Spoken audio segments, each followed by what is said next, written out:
জমজম কুয়া থেকে পানি উঠাইবার জন্য বালতিতে রশি লাগাইয়া লম্বা রশি ছেড়ে পানি উঠাইত, খুব কষ্ট হইত। কিন্তু তোমার মা আমিনা যখন জমজমের পাশে গিয়ে দাঁড়াইতেন, তুমি তোমার মার গর্ভে থাকা অবস্থায় মা আমিনা যখন জমজম কুয়ার পাশে গিয়া দাঁড়াইতেন, আবু তালেব বলে তোমার মা যখন সেখানে গিয়া দাঁড়াইতো, অন্যান্য মহিলাদের মতো লম্বা রশি লাগায়া বালতি ফেলতে হতো না। তোমার মা কুয়ার পাশে গিয়া দাঁড়াইতেই নিচের পানি উপরে উঠে যাইত। নবীর শান। হুজুর আকরাম সাল্লাল্লাহু আলাইহি ওয়াসাল্লাম দুনিয়ার জমিনে যখন আগমন করেন, অন্যান্য মহিলারা সন্তান প্রসব করেন যখন 9 মাস 10 দিন দীর্ঘদিন পর্যন্ত আটকে থাকা জমে থাকা রক্ত পানি যখন বের হয়, পাশে থাকা মহিলারা বলতে পারেন কি ধরনের একটা দুর্গন্ধ তৈরি হয়। কিন্তু তোমার প্রসবের বেলায়, তোমার জন্মের বেলায় এমন কোনো দুর্গন্ধ ছিল না, এমন কোনো খারাপ দুর্গন্ধ ছিল না। ও মুহাম্মদ, তোমার জন্মের মুহূর্তটা ছিল সুবহ সাদিকের সময়। এমন সময় একটা সুগন্ধি বের হয়।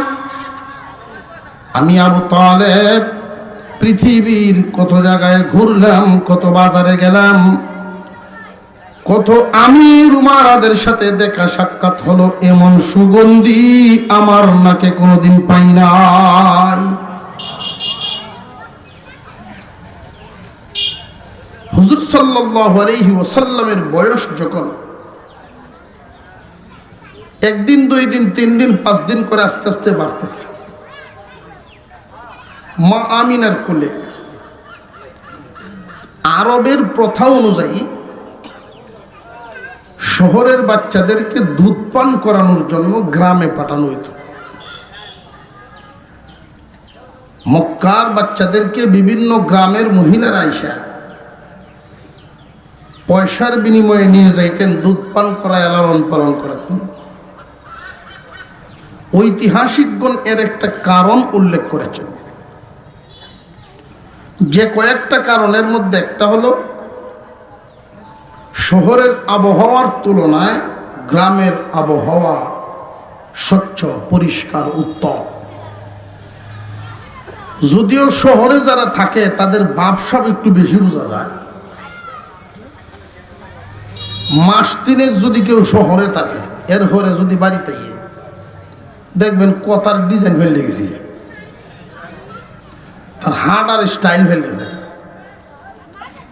গ্রামে থাকা মানুষগুলোকে অনেকেই খুব একটু নিচু নজরে দেখতে চায়, স্বাভাবিক নজরে, তাদের খুব একটা মূল্যায়ন করে না। অথচ শহরের চাইতে গ্রাম অনেক উত্তম, অনেক দিক থেকে উত্তম। শহরের এক ফ্ল্যাটের মানুষ যদি অসুস্থ হয়, পাশের ফ্ল্যাটে একই বিল্ডিং, পাশের মানুষের খবরও নেই। আর গ্রামে এক পাড়ার মানুষ অসুখ হয়ে হাসপাতালে গেলে পুরা পাড়ার মানুষ যাবে হাসপাতাল। এই মিল, মহব্বত, হায়া মায়া এখনো গ্রামে আছে।